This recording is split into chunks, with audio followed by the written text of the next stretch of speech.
dass mir keiner über die Stange schlägt.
The term martial arts is today mostly associated with its Asian variants, for example karate, taekwondo, or with regard to sword fighting, kendo comes into mind.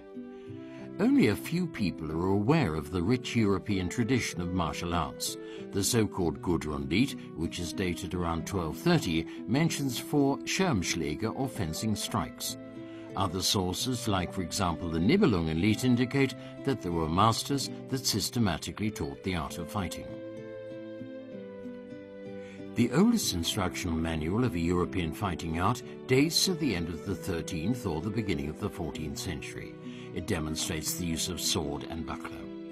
Remarkably, throughout the book, clerics are shown fencing, so we can clearly see that fighting monks were not a privilege of the Shaolin monasteries in China. The following period in time, up until the 16th century, produced over 50 German manuscripts dealing with fencing.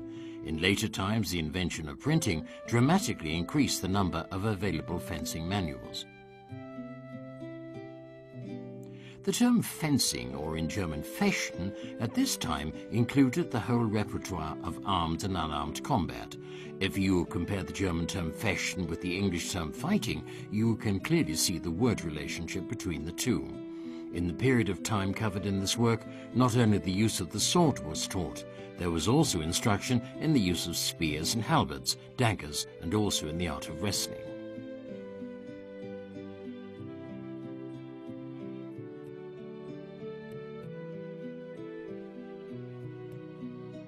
A German accounts book from 1474 is the first evidence of a regulated organization of fencing masters. The Brotherhood of Our Beloved Woman, the Pure Virgin Mary, and the Holy and Powerful Duke of Heaven, Saint Mark, or short, Marksbrüder, was organized like the craftsmen's guilds. Most members of the Marksbrüder were craftsmen. The society was even granted its own coat of arms.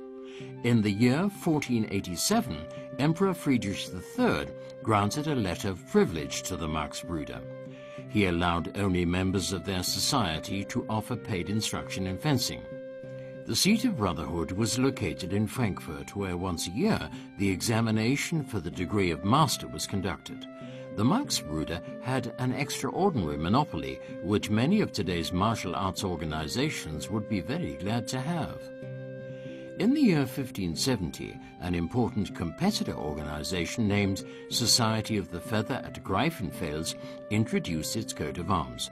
In 1607, Emperor Rudolf II granted them their own letter of privilege. In old documents, they were often called Federfechter. The most important weapon detailed in the surviving German fencing manuals is definitely the hand and a half or the longsword. In the year 1389, we can find the first written evidence of a fencing master who shaped the way of fighting with this weapon for a very long time. His name was Johannes Liechtenauer.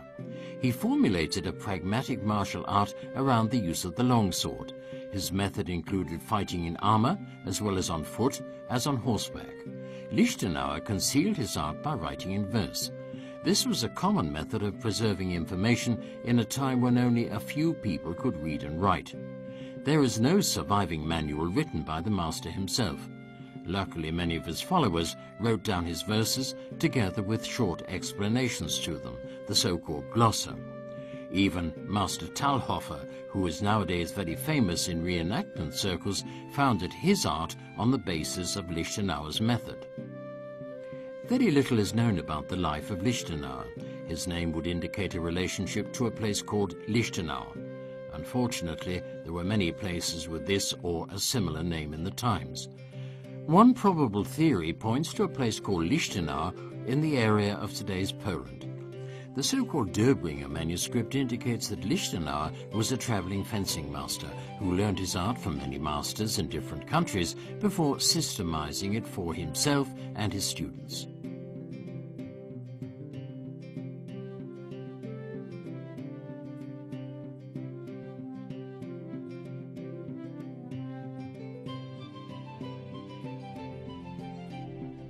The longsword consists of the hilt and the blade. The hilt consists of the pommel, the grip, and the crossguard or simply cross.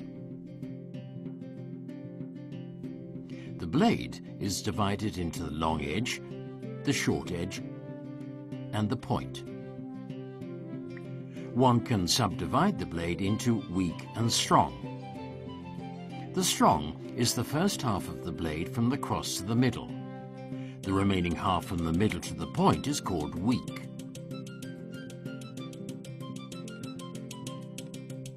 This simple test is better than a myriad of words to explain the meaning of weak and strong.